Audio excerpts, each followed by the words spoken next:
चष्मा एक आहे बाबा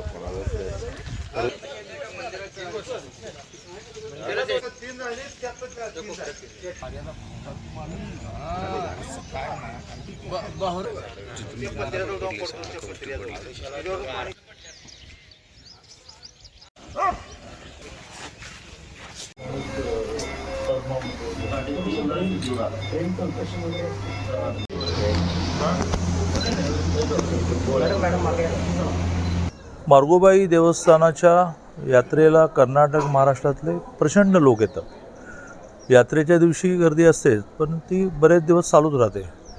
कालही अशा प्रकाराने तिथे लोक एकत्र आले आणि अवेळी पाऊस आला, कोणाची तयारीच नसते ना, छत्री रेनकोट, म्हणून आडोशाला जातो तर तो आडोसाच पडेल हे कोणाच्याच कल्पनेत नव्हतं। त्यामुळे त्या आडोशाची भिंत कोसळून 6 जण मयत झाले। 3 जत तालुक्यातले, 3 कर्नाटकाचे। कर्नाटकातून एक खूप मोठा फ्लो त्या यात्रेला येतो। मयतांमध्ये 4 पुरुष आणि 2 महिला।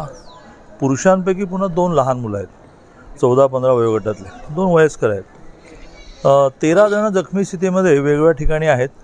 त्यात मिरज मेडिकलला एकूण त्यातले 4 आहेत। सिनर्जीमध्ये आहेत, काही जतमध्ये आहेत, संकमध्ये आहेत, काहींना विजापूरला पाठवलं आहे। आणि त्यामुळे घटना जी आहे ती ज्याला आपण म्हणतो की कोणाच्या हातात नसलेली घटना आहे। त्यांना तरी काय माहिती की हा आडोसा पडणार आहे म्हणून। प्रचंड वाऱ्याने समोरच्या शेडचा पत्रा ह्या भिंतीवरून आपटला।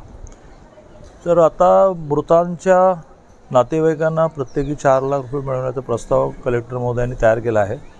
तो मदत पुनर्वसनला जाईल। उद्या सुदैवाने कॅबिनेट आहे, लगेच मदत पुनर्वसनच्या ज्याचे मिनिस्टर आहेत मकरंद पाटील, त्यांना मी सांगून पटकन चेक मिळण्याची व्यवस्था करू।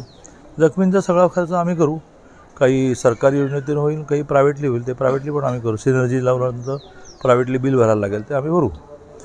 आणि त्यामुळे अशा प्रकारच्या दुर्घटनानंतर लगेच मदत मिळणं, काल सगळी महसूल आणि पोलीस यंत्रणा प्रसंगाच्या ठिकाणी होती, भराभर शिफ्टिंग झालं आहे। यात जे जे करावं लागेल ते शासन करणार।